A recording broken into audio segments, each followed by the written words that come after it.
Okay, another weekend stretches out before us. America, you've got that desire to wander yet again. You see gas prices, then you stay home. If certain lawmakers have their way, you will be paying more, and you will like it because it will be good for you. Also, we have to find out what the president just said and how it affects gas prices. Buckle up. Here we go. Welcome to MidPoint. Chairman of Patriarch Equity and DigitalMarketing.com, market analyst you've read in Forbes and Business Week, Eric Schiffer joins us. Eric, thanks for being with us. Thank you very much. Nice to be here. We're going to get onto the gas tax in a moment, but let's just discuss what the president has said. Limited right now. Really not much is happening at this point, but we do know that oil is rising. The price is up to about $107, probably more now coming out of the Middle East, $107 a barrel. How do you see any of this affecting negatively or positively now as the markets and the speculators start to look at the price of oil and then eventually the price of gas? I don't think you're going to see a major impact right now. I mean, what's really going on, I know the media is making a big deal about ISIS and being the large piece of this, but, my sources on the ground in Iraq are suggesting that actually, this is largely driven by the Iraqi people. And when you hear President Obama's comments today, it reinforces that.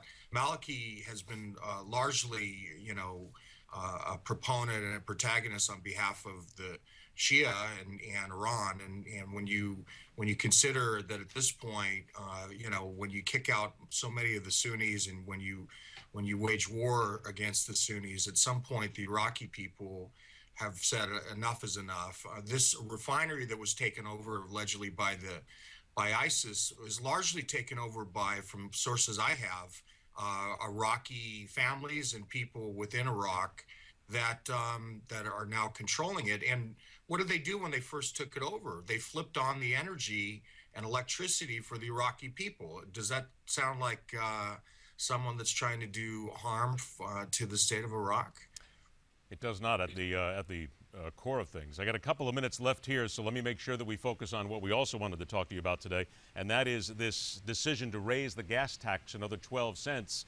There is a discussion here that it has to be done simply because the infrastructure is falling apart, the roads are falling apart, there's no other way to help the road system in this country, so Americans need to be thankful that this is actually happening. And some people actually say, some polls I've seen say Americans are okay with it if it helps build roads.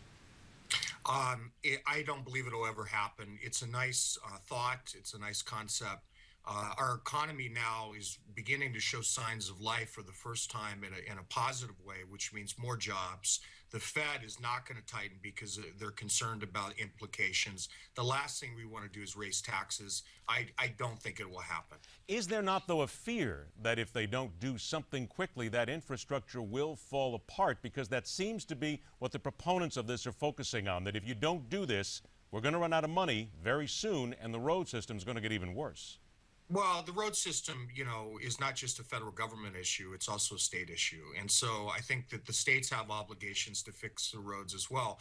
On the federal side, there already has been money that's been earmarked from what happened in 2008 that still is underway. And so I think that you'll see more state involvement on that. I don't think you're going to see a federal tax, at least at this time. I got about 30 seconds to go here, and trust me, we're going to have you back again so we can get more in depth on this. I apologize, of course. The president's statements today kind of cut us short on a few things here. Sure. But I ask everybody who we're talking about gas prices with these days, what do you think they'll be by Christmas?